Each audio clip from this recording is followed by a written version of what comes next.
I find a lot of discussion out there about what it takes to make a good adaptation. There exists this notion that any adaptation, by extension all adaptations, must have the same beats, the same movements, identical themes and pacing to the original work that is being adapted. This is wrong and kind of silly. One of the most cited, absent-minded examples is Tom Bombadil. Dear Thomas is a character from the Fellowship of the Ring, who seems to have a larger reason to exist in the book than what he actually accomplishes. He's also completely absent from the movie.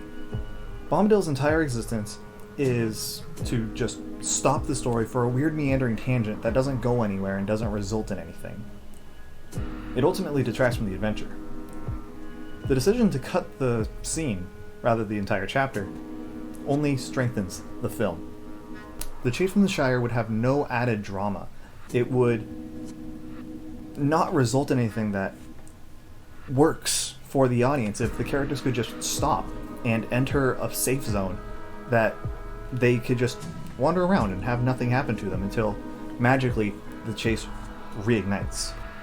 We remember Tom, and we remember enjoying the book, and by extension, that means we enjoyed Tom in the book, but we didn't. That's an example of how subtraction can create a tighter, more coherent, thematically linked set of events. I want to bring our attention back to The Lord of the Rings, again for another example of how addition can have a similar effect. Boromir's entire job is essentially to demonstrate the corrupting power of the ring, specifically on a human, and to a lesser degree, introduce some of the familial and political drama that comes up later in the series. We have markers for anyone paying attention to see what the ring is capable of, but Boromir shows us how quickly the hearts of humans can turn in the mere presence of the ring's power. This is great. It shows us the stakes that Frodo is up against, and why he doesn't trust anyone with it. His character is given a very empathetic death. He understands how he screwed up, and with his passing, we see later how different the series could have been. Cool world-building stuff. Problem is, Tolkien didn't give 2 boxes of rancid lard for Boromir's character. His entire narrative purpose is to demonstrate the corrupting power of the ring, and then die. These changes create a stronger film, one with more coherent themes, and is uncluttered by extraneous details. Of course, there are small details that could have been added in, but as we mentioned, the films are tight narratives, and now fantasy films are taken seriously on a level that they just simply weren't before. That's quite a legacy to leave behind. As is the goal of the channel, I want to explore with you all, in an academic capacity, how to look at adaptation, and what goes into these larger collaborative works. Annihilation is a 2018 science fiction film and considered a seminal example of the cosmic horror genre. The movie is a standalone interpretation of a novel that is part of a trilogy.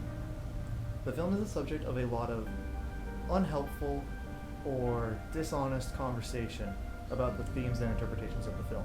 Dan Olson of Folding Ideas did an excellent video discussing the deeper themes and how they are often lost in discussion of the film in appreciation for more surface level discussion. Today, we're going to talk about what went into the film adaptation and why the changes work to its benefit. These changes include the initial team of 5 becoming 4 right away.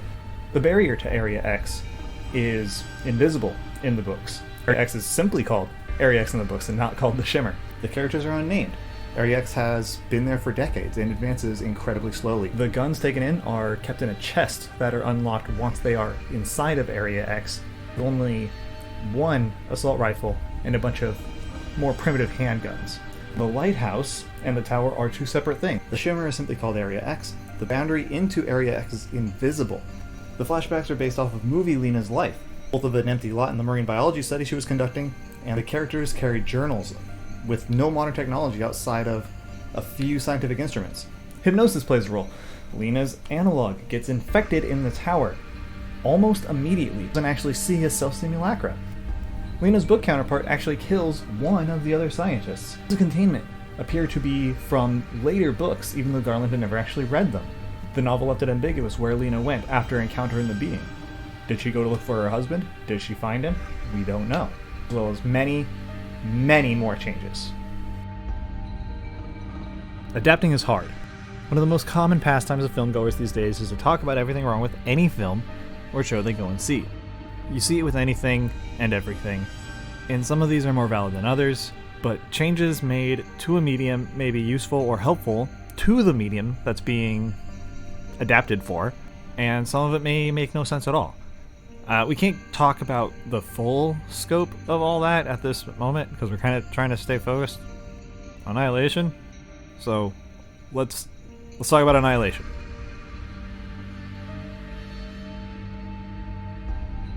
Now, I will happily defend Annihilation as an amazing adaptation, despite it almost refusing the concept of faithfulness, or the idea that an adaptation needs to completely mirror the original work in all possible ways.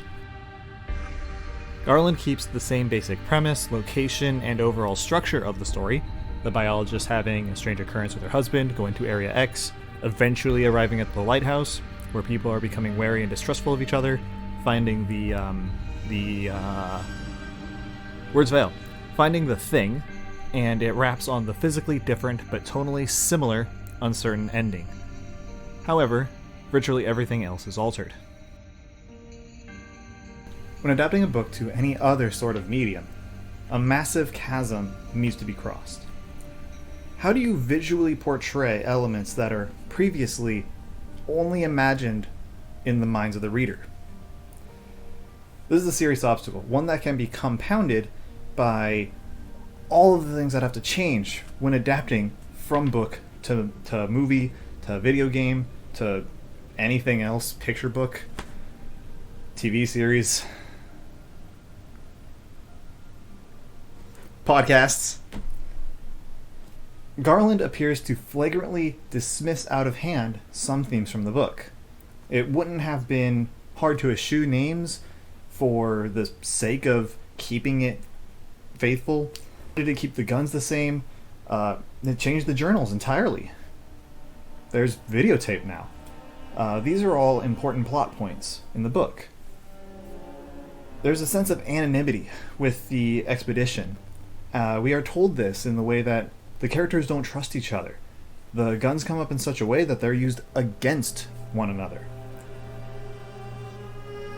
And they play a pivotal role in demonstrating the prowess, how the internal changes of the biologist are made real to the people around her. And the journals are a linchpin in the story.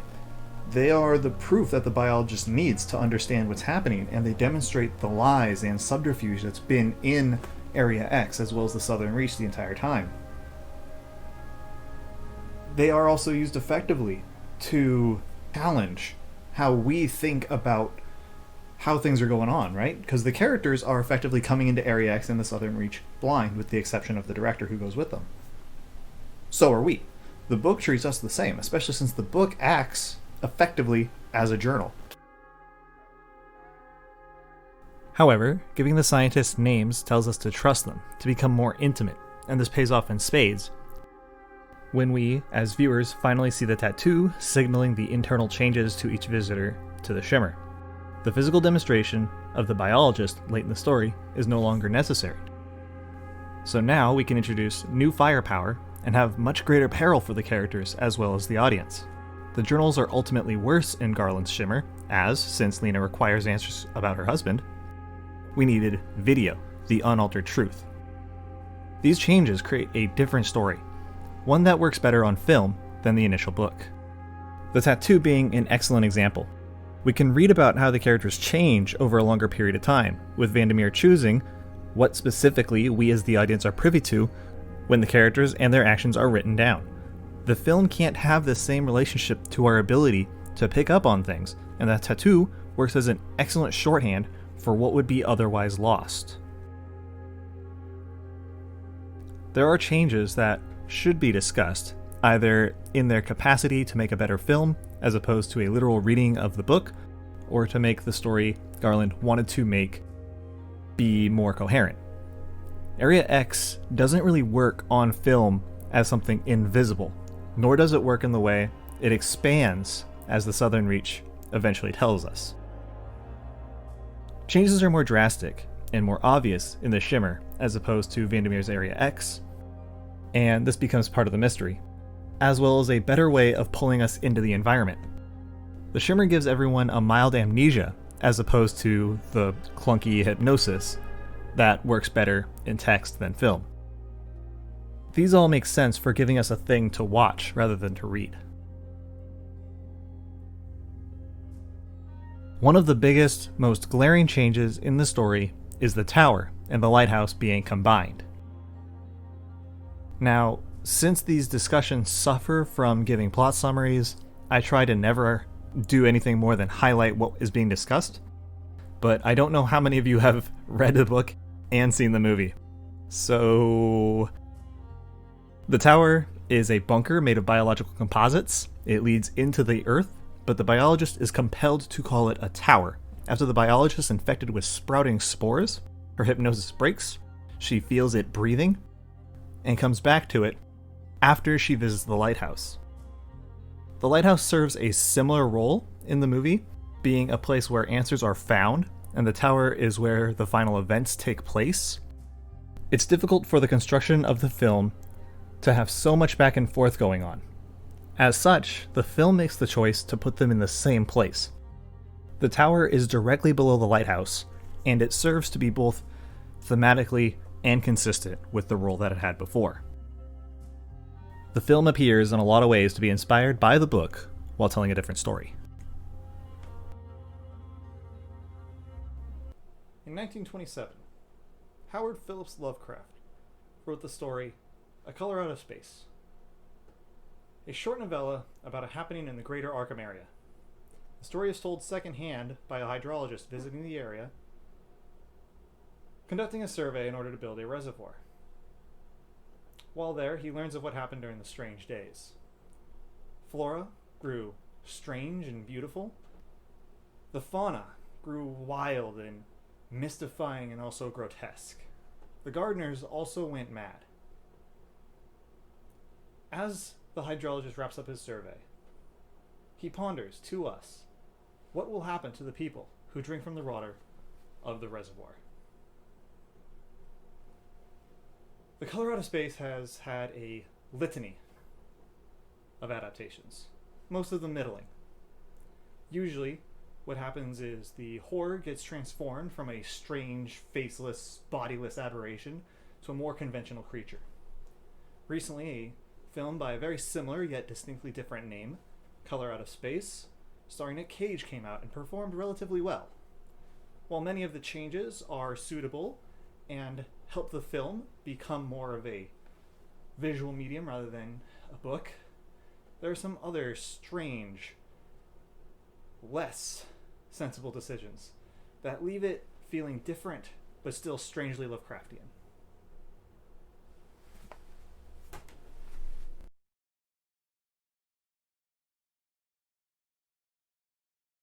I could just talk about Color Out of Space for a whole video too, especially given some of the hilarious changes it makes, like how there is a theme that the color is inescapable, but Ward escapes it, the fact it mishmashes ideas from other Lovecraft stories, and the fact the kids have unique quirks that ultimately add up to little more than an Easter egg for the Necronomicon prop introduced later on. Other changes include having the names all be different, as well as not specifically having the village play any role despite the limited law enforcement that show up. It's a really strange film, I'm not going to lie about it. However, getting a bit ahead of myself, and I want to get back to the point. The way the color grows and power is tied to the growth of red flowers and vines. There are, as well, bodily transformations that we see through the film. Cool, grotesque stuff like that. Something really noteworthy is the color itself being magenta, a color we as people, we as humans, can't actually see, but our brain creates in trying to make sense of wavelengths that we can't properly understand. There's a super cool concept of how that could tie to the horror to something so deep inside us that we can't actually see it coming, that by the time someone else can tell us that we have the symptoms of a disease we don't understand, it's too late to even think about treating it. Even if the ending is unprecedented and just appalling in its strangeness, this facet alone makes it clear Richard Stanley at least understood a core theme within cosmic horror, even if his decision to make a trilogy of Lovecraft films doesn't. The Color Out of Space has had quite an influence on a wide section of filmmakers, and is one of the Lovecraft stories to be readily reimagined. Lovecraft's story seems to have also inspired the film adaptation of Annihilation. The story of Annihilation in the book can be seen as analogous to The Color Out of Space, but it is still its own unique story. The movie, however, is far more of a fusion of the two, like Annihilation by way of color. The alien entity at the end of Annihilation seems to have a common inspiration with The Color, as it is a radiant, colorful, eldritch being that draws a drop of blood from Lena. Alright. So what does all this mean in terms of comparative literature? Again, I want to restate that too much conversation in what goes into adaptation revolves around how faithfully the adaptation adheres to the original. But this is a fallacy. And a clever one, since it seems like so few people generally pick up on it. See, the point here was to look at the host of sources for Annihilation. There isn't just one single focal point on where Annihilation came from and what it became. The movie has an incredibly complex background, and it was created by a team of people. Visual effects artists, CGI artists, the acting cast, the film crew, the audio mixers.